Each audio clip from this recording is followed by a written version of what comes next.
Welcome. Good afternoon. You're welcome. Thank you all for coming. Of course.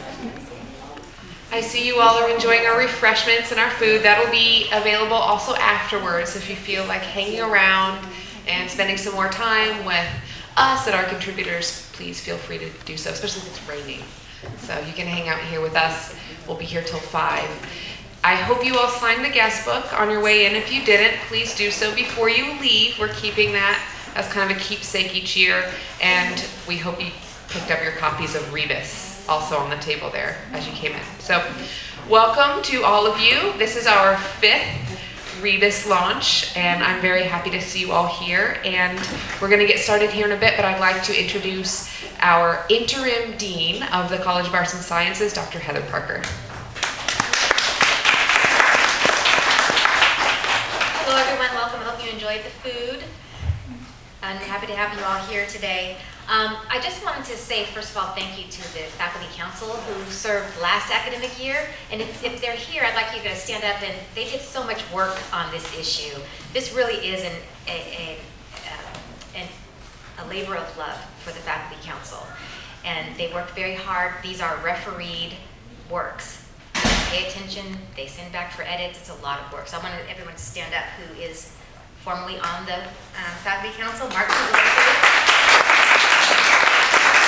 Laura Altfeld, Tim Stone, Natalia Glover, Dan Du Bois, and Marissa McLarkin. So thank you so much for that. Okay. So as you can see, this is a beautiful issue, so take your time and look through it. So although the College of Arts and Sciences lost Mary Spoto, she this is her brainchild, this Rebus, and she has agreed to stay on as editor. So she's been also working with us through this year as editor, and will continue to remain with us when we're talking about Rebus on the Faculty Council. So if you would come up, please.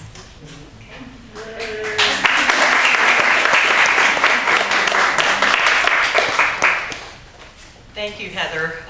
Yeah, absolutely. It's a wonderful publication. I'm very happy to still be involved with it and given an opportunity to just continue going each year with Rebus, making it better and better. As Megan said, this is the 5th issue.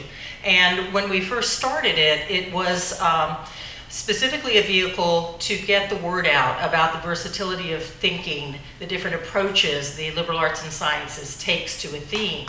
And this year, of course, it's food. As we've done the various issues, they have evolved.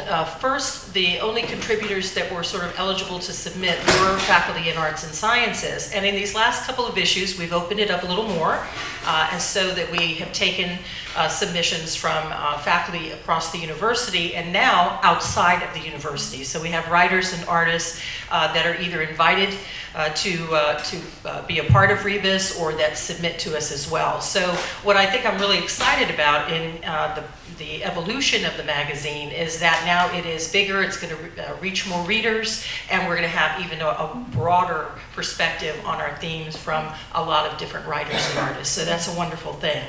The only other thing I would add is just to call attention to a couple of new features. So if you've been reading Rebus and contributing to Rebus, you're going to notice something very special in here, and that is the contributors pages at the end of the magazine. The council had the really great idea to say, you know, we want people to know a little bit more about who's behind the submissions. And so you will see photographs and little thumbnail biographies of the contributors.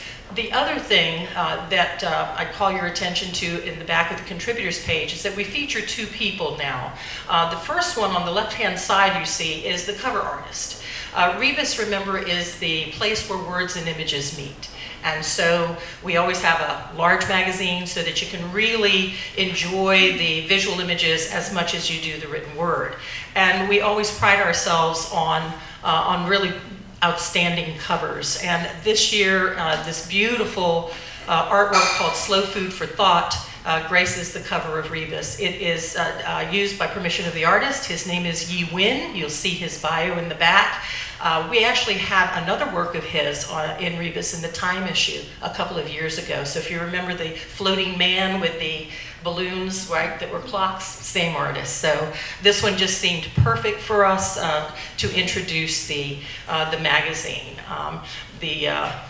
Someone who already saw a preview copy of Rebus described the cover as lush, and I think it's certainly true. So you can now see a little bit more about the cover artist. The other feature that's very important for us in the evolution of the magazine is that we now have a poet in residence. And we're very, very happy to include this now as part of the magazine and its outreach into the larger and larger community.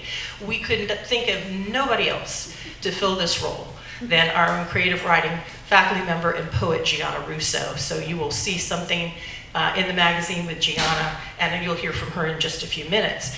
Part of her role as a poet in residence is not only to write for the publication, but also to be the reviewer for the creative works that are submitted, to help select the theme, and to also do some readings and events of her own design to really propel the theme forward during the year. So we want to say thank you again, Gianna, very much for being our first poet in residence for Rebus. So with all of those things, we hope you enjoyed the magazine, and I'll turn it back over to Megan.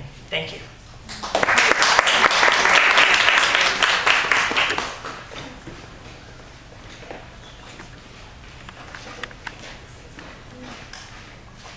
It is my pleasure to be introducing each of our three presenters today. And our first presenter is Gianna Russo, who is Assistant Professor of English and Creative Writing here at St. Leo, and she'll be sharing her poetry from Three Feasts in Florence. Gianna?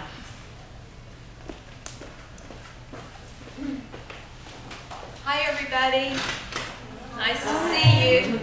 I wanted to start off by thanking everybody involved with Rebus for this great honor of being named the first poet in residence. Thank you, Mary. Thank you, Heather. And thank you to all of my colleagues on the Faculty Council. I'm humbled, I'm thrilled, I'm honored.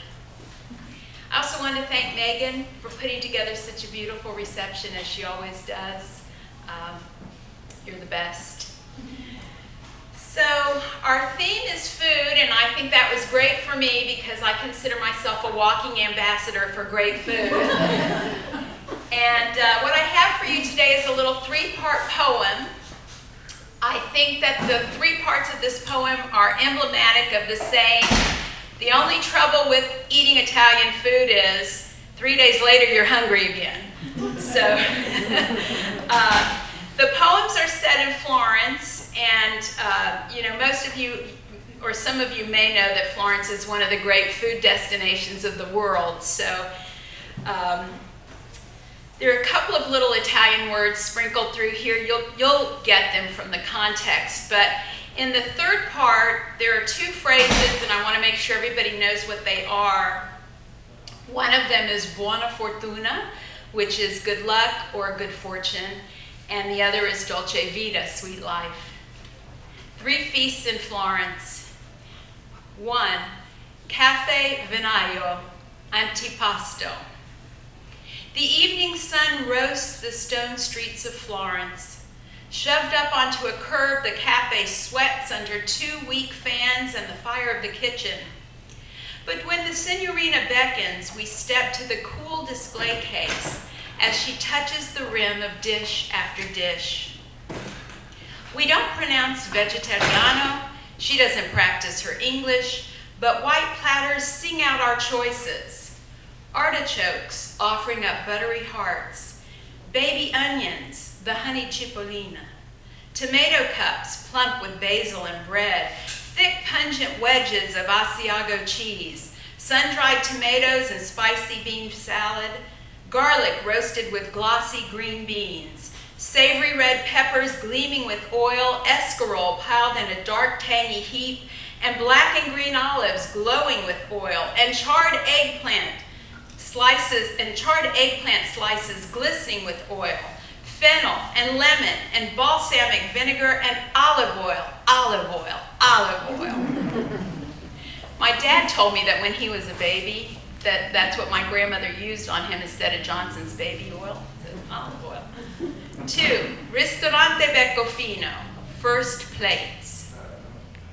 On the smallest piazza in Firenze, The glass walls of Becofino glitter. Forget the Renaissance. This presentation's modern. Stacked, sliced, saturated with color. Placemats are black Escher cutouts. The glasses of Prosecco, 2 stems of Maplethorpe's orchids. We order prima piatti, first plates, and what appear are Mondrians, Rothkos, O'Keeffe's. Risotto traced with scarlet beet sauce and sage. Pepper soup shading into jade green oil. Fried zucchini flowers, translucent as lace. Then, our mouths are Picassos, stunned into new angles. Our lips, tongues, and taste buds reassembled until we sit back stupefied, savoring what fork and spoon unveil to craving. And 3, Ristorante Cavallo Nero, Dolce. Jasmine crisscrosses the courtyard like the lattice on a pie. Our table's the sponge sugar center, flecked with the Florentine sunset. Early moonlight glints there. Extravagance waves to the waitress, and yes, we will have sweets, dolce to complete the already exquisite.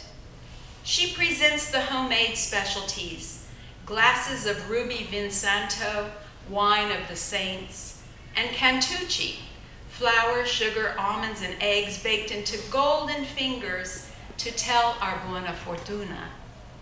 We dip and eat and drink with the luck of this dolce vita, while swallows outline the sunset as if icing the sky.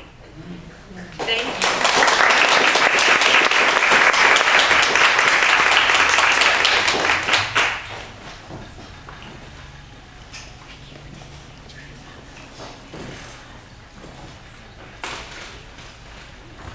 Our next presenter has come all the way from the Virginia Center. We have our Assistant Professor of English, Dr. Karen Kwasny, and she is going to present her work, Food Like Love.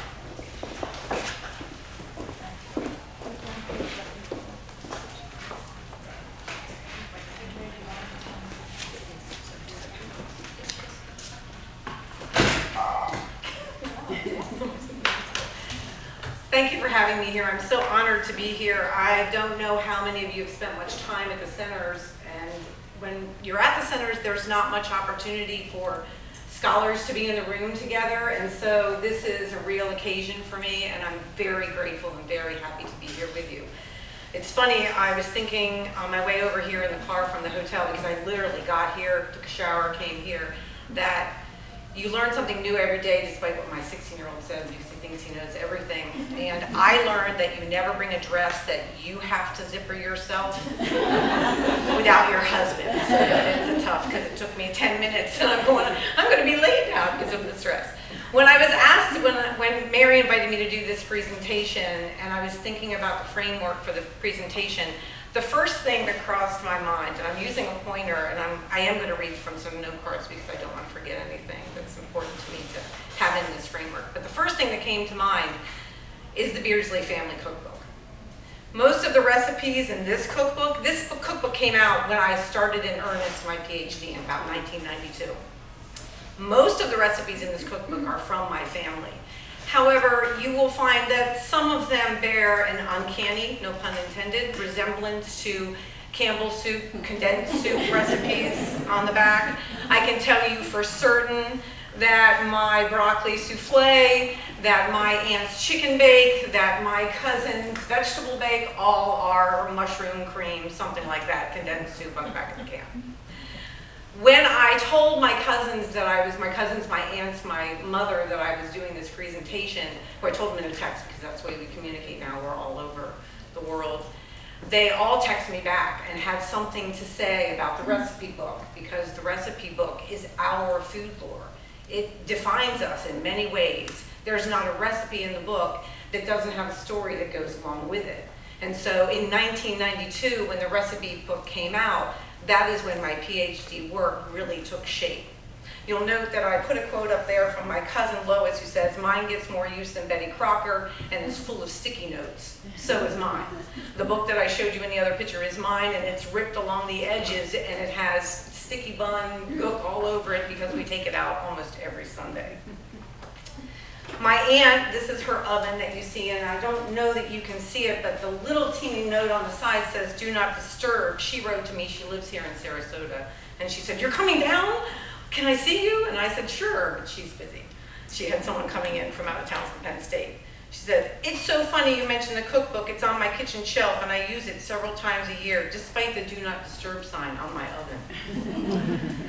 So the Campbell's Soup book reflects how our foodways are influenced by cultural changes and shifts over time. For instance, Campbell's Soup, condensed soup, came out in the middle of the 20th century, and this was when my grandmother, she was really started to work with all those modern conveniences, and so the recipe book shows those changes in our family foodways as time progressed. Nevertheless, as I said earlier, most of the recipes in the book are from the family and have stood the test of time in many tasters. The book can be found in the recipes can be found in the book, but also in almost all of the recipe files of the women in my family. This is my grandmother's recipe file. When she passed away, my aunts gave it to me because they knew that I spent most of my time in the kitchen with my grandmother learning her recipes with her in the room with me, and we never looked at a recipe book or a card, but I have all of her cards. And you can see that the long line of recipe makers is there because it says on it, "Mother's soft sugar-baked cookies." So that recipe is actually from her mother and from her mother. And there's the chicken casserole and vegetable bake that are cribbed from Campbell's Soup. When I really began earnest work in folklore and literature specifically, it's a subspecialty of the multicultural literature studies that I did, I went on a trip with my grandparents to the homesteads of our family up and down the East Coast. We call this affectionately the Beardsley Graveyard Tour, because we spend most of our time on this trip not at the houses of relatives, but in the graveyards, finding the stones of relatives and learning my family history. My family is rich in folklore. My mother and my grandmothers conveyed foodways to me and my sisters and my cousins. My grandfather was a storyteller. He passed on that art. I'm not a great presenter. I think I'm a pretty good teacher, but I'm a much better storyteller. He passed that to my father and to me and to my aunt. My aunt and my great aunt and my uncle gathered family history. They're the ones who put together the recipe book. And my stepmother is a preeminent basket weaver. Her work is known worldwide. So folklore is an underpinning of my life and a foundation of my scholarly work. I think I skipped a page. No, I did not. I have 2 books in the fields of folklore. I spent some time as the chair of the folklore and literature section of the American Folklore Society. Most of my papers and presentations, publications are in folklore and literature, specifically how folklore is tied to identity. And most recently, my work has been in how foodways is tied to identity, and this piece in Rebus reflects that. It's partially a result of the work I've been doing with my students in the classroom. In my IDS 210 class, which was created by Valerie Wright, and she was gracious enough when the class first came out, I called her and I said, "Folklore is one of my specialties. Can I have some leeway with this class?" She said, "Have at it. Can I see what you do?" So I decided that I wanted to teach the students that while readings in folklore is important because it reflects, oral, folklore is primarily oral, except the internet has changed some things today. But I wanted to teach my students that folklore is how they live. It's what we do, say, and make. And foodways is one of our principal forms of folklore, so I created an assignment for my students in the class. At the end, it culminates our class. The students analyze and research an old family recipe. And so they first have to go and do some folklore research. And because we've studied how to do folklore interviewing, they have to do it professionally. They have to do it as a folklorist would do it. They have to record and they have to transcribe, and they present their foodway to the class. It culminates in a buffet. So they bring their foodway to the class. Students invariably, this is a picture of my family doing one of our foodways. in the class, what I teach is that food waste is the whole process of food. So it doesn't just involve the recipe itself or the actual product. It involves all those things that go into that, including your grocery shopping, your list. My grandma has lists in the recipe file, her grocery list for some of the things. So food waste is all those things. Pasta, salt, who sits where. Students enjoy this part of the class because they've never studied that aspect of their lives. And they didn't realize how key it was to their identity. And that's probably the most important point. Students are quick to note the way it defines their times with their family, and that it's a unique part of how they define themselves. I didn't put the quotes that are up here in the piece. I had so many from students, but I did want to share them with you. So if you give me just a moment, I'm going to read them to you. I don't know if you can read them up there.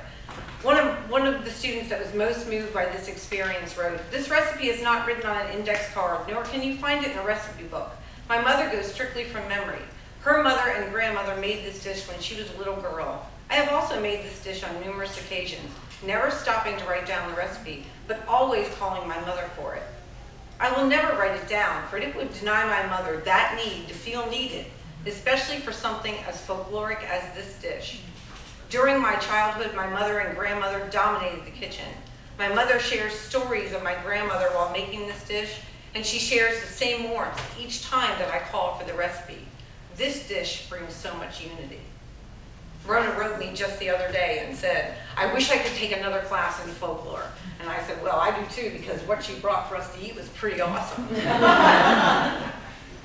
Another student, Daniel Hudson, wrote this, "Although many things don't taste the way," and this chokes me up, "I remember them tasting when I was young growing up, I still love to be in my mom's house when she is cooking red beans and rice. Not so much for the eats, but for the smell of the onion, which brings back so many childhood memories. Just like red beans and rice is a symbol of Louisiana, a pot of red beans still means home to me."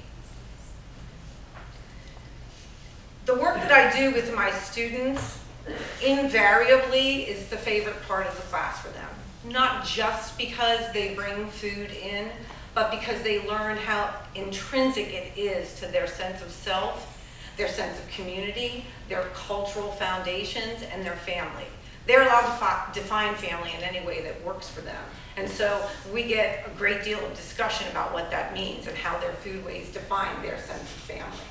And that is the framework for the piece that I have in Rebus. And I was really excited that it was accepted because it reflects the exuberance in the room that the students have for this assignment and the value of folklore to their lives. Thank you.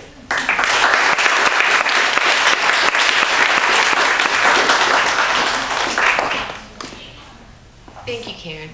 Our third and final presenter is Dr. Alicia Kortz. She is an assistant professor of theater here, and she is presenting or sharing with us from her article, Exotic Food. Dr. Kortz. Thank you very much, Megan. I appreciate that.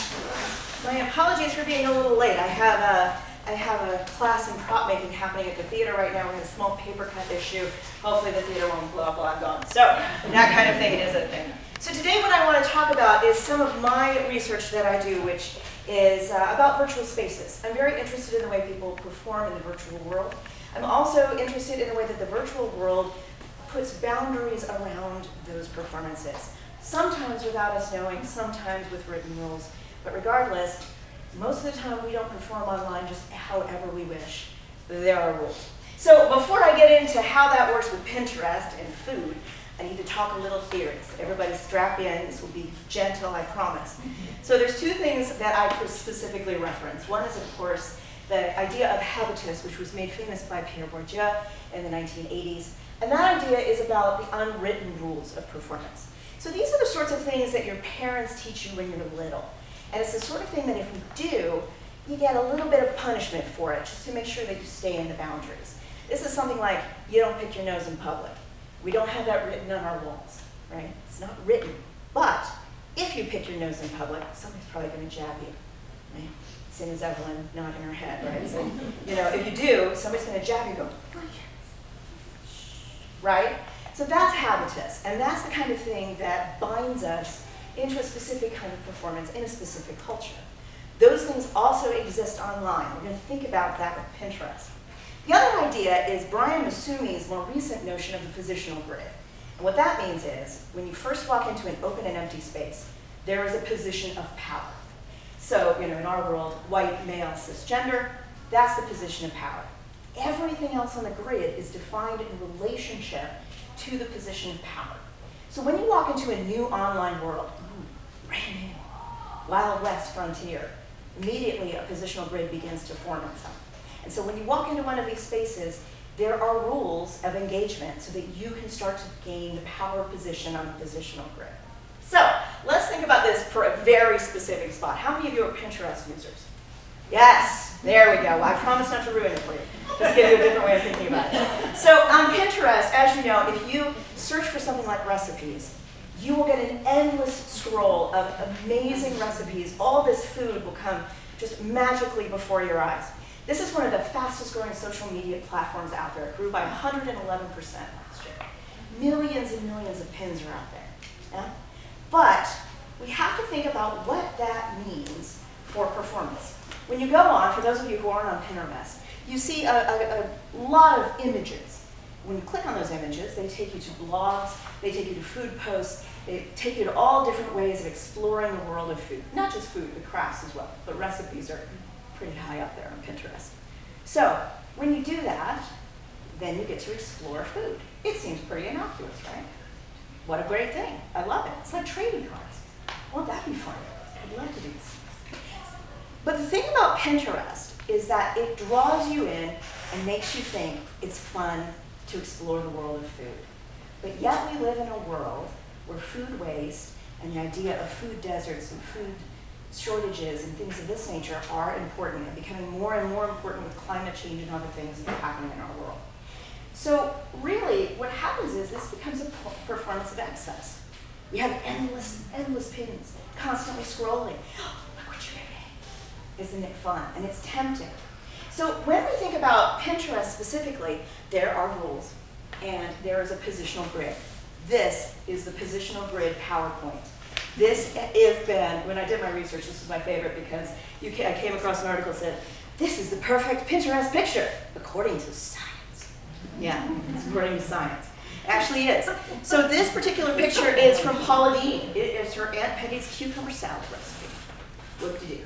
But you'll notice that it has a balance of color. It has a balance of smooth and rough images. It has the perfect ratio. There's a specific ratio that you want on a Pinterest pin image. It has no sepia. It doesn't have any faces. It's perfectly arranged. That is the perfect Pinterest picture. And if you get the perfect Pinterest picture, more people will pin your pin. More people will repin your pin. So it becomes this endless search for that positional grid point. Now, how do we think about that? So as we're going, so we have the perfect picture. Here's another picture. This is beach cupcakes. Don't they look fun? What a perfect thing if you have one of your kids and you want to do a fun birthday thing, right? But let's think about this from a waste standpoint. In order to make these cupcakes, you have to buy fruit roll-ups, those little things, yeah? But you only need 1 inch per cupcake. It means you have a whole lot left over at the end. You have to buy an entire box of Teddy Graham cookies, but you only use 1 per cupcake. So you have a lot left over at the end. You have to buy a whole thing of Lifesavers and use 1 per cupcake. So you have that all left over at the end. Do you see how this starts to go? So really it's like, do make these beautiful things. But it doesn't show you the other side of this, which is all the waste that you have on the other side. Now, the other thing about this is that it also tempts you into a more exotic performance. How many of you have ever made an Emirati recipe called balalit? Wow, so many hands. So the thing about Pinterest is when you start searching for things, they'll show you pins like this and go, hey, wouldn't this be interesting? This is fun. But the problem with that is you don't necessarily have the same pantry as an Emirati kitchen. So you have to go out and you have to find ingredients that are exotic. Now, if you go out and buy a container of sumac, which is actually called for in this recipe, the chances of you using sumac again in the next week are pretty slim. So that exoticism leads you into a wasteful pantry. You have all these spices with nothing to do with them, right? So this is another issue with Pinterest. It draws you into that. Now, some people would say, well, then we just need to talk about sustainability. We need to invade Pinterest with pins of sustainability. Well, here's a beautiful pin of sustainability.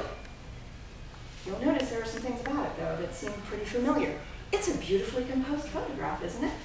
And also, it has this abundance to it, this gorgeous abundance. It's clearly a farmer's market, it's a CSA, you're getting some beautiful produce out of this. But this picture is in Hawaii. So this picture means nothing to us, right? So again, we have this exoticism, we have this otherworldly place. And sustainability then gets on that same train because of that positional grid. They want people to repin it. They want people to look at that and grab it for themselves. But to do that, we have to follow that positional grid. So how do we break this cycle?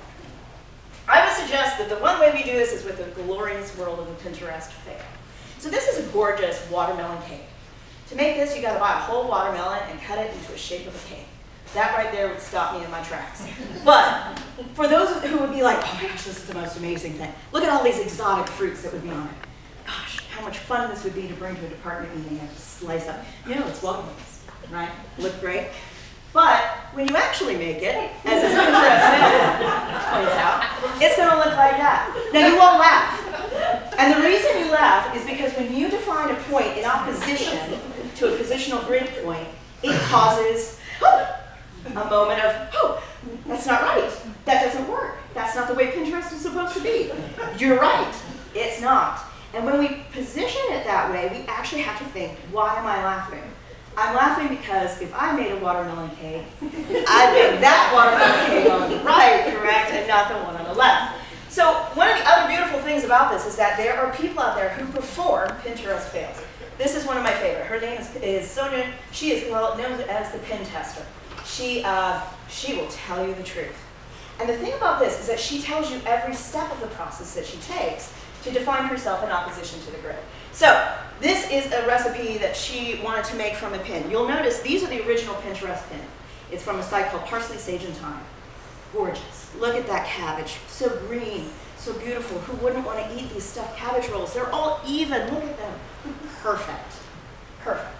Now, in her world, when she went through this, she goes through each and every step. I didn't want to show you all the images, but please go and look at that because it is hilarious what she has to say about tearing apart cabbage.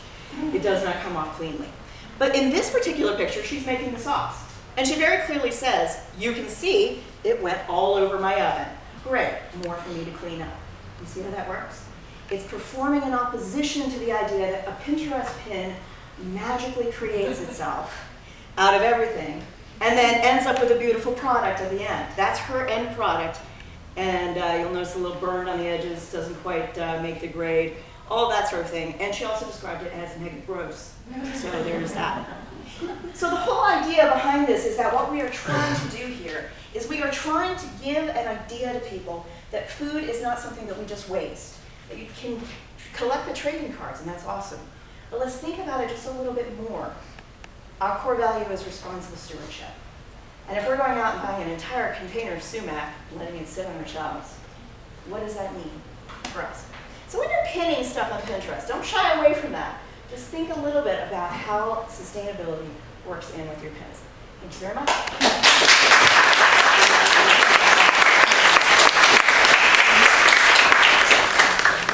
Thank you, Alicia, and thank you again to all our presenters.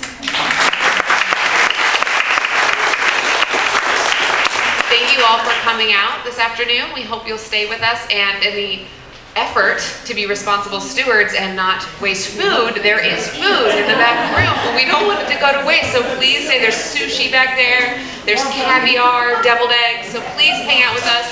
Thank you all for coming. Please sign our guest book, and don't forget to grab your copies of Rebus.